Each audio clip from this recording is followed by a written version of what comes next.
Hello viewers, আপনাদেরকে দেখাচ্ছি মালয়েশিয়ার ট্রিয়ন হোটেলের সামনে কুয়ালালামপুর জালান দুয়া। এখানে এই হোটেলে যেমন সাশ্রয়ী রেটে থাকা যায় এবং পাশেই গ্রাউন্ড ফ্লোরে এখানে বাংলাদেশি খাবার পর্যাপ্ত পাওয়া যায় এবং দেখতে পাচ্ছেন প্রচুর বাংলাদেশি ভাইয়েরা এখানে খাচ্ছেন। মালয়েশিয়ান সহ বিভিন্ন দেশের লোকজনও এখানে খাবার খাচ্ছে। বাংলাদেশি বন্ধুরা যারা পাসপোর্ট সংক্রান্ত কাজে আসেন তারা এই বিল্ডিংয়েই আসেন। এখানে পাসপোর্টের কাজ হয়, বাংলাদেশ সরকারের পাসপোর্ট সার্ভিস সেন্টার এটা। আর প্রচুর খাবার, বাংলাদেশি খাবার। আপনাদেরকে একটু বাংলাদেশি খাবার সম্বন্ধে ধারণা দিই। সব বাংলাদেশি। আয়ামান বিরাপি কি লেখা, ওরা ইংলিশ লেখা, বাট উচ্চারণ এটা একটা খিচুড়ি, বেগুন ভাজি, পোলাও, গরু গোশত, করল্লা ভাজি, এটা কলিজা,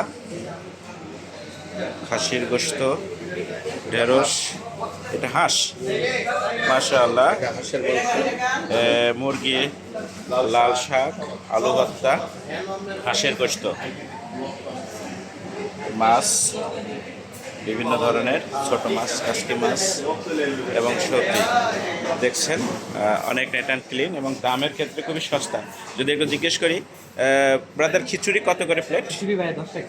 10 রিঙ্গিত। আর পোলাও? বিরিয়ানি 13 টাকা। ভাত সহ? ও, এটার সাথে মানে সাপ্লিমেন্টারি ভাত আছে, যেটাই নেওয়া যাক। ভাত হলো 15, মাছ ভাত 12 রিঙ্গিত। আর হাঁসের গোশত দিয়ে 14 টাকা। বেশ ভালো, খুবই ভালো লাগলো। আপনাদের এখানে একদিন খাবো ইনশাল্লাহ। ওকে, রাইস সহ? রাইসের দাম 5 থেকে 6 টাকা। আচ্ছা আচ্ছা, আপনাদের এর প্রতিদিন কটা থেকে কটা পর্যন্ত খোলা থাকে? সকাল 5টা থেকে মানে মাগরিবের পর পর্যন্ত খোলা থাকে। আর এখানে বিশেষভাবে বাংলাদেশি যারা আসে পাসপোর্ট করার জন্য, তারা তো কাস্টমার বেশি, তাই না? কি সপ্তাহে তো 5 দিন খোলা থাকে, 2 দিন বন্ধ? মাসে 20 দিন। আপনার দেশের বাড়ি? নরসিংদী। মাশাআল্লাহ, ভালো, ধন্যবাদ।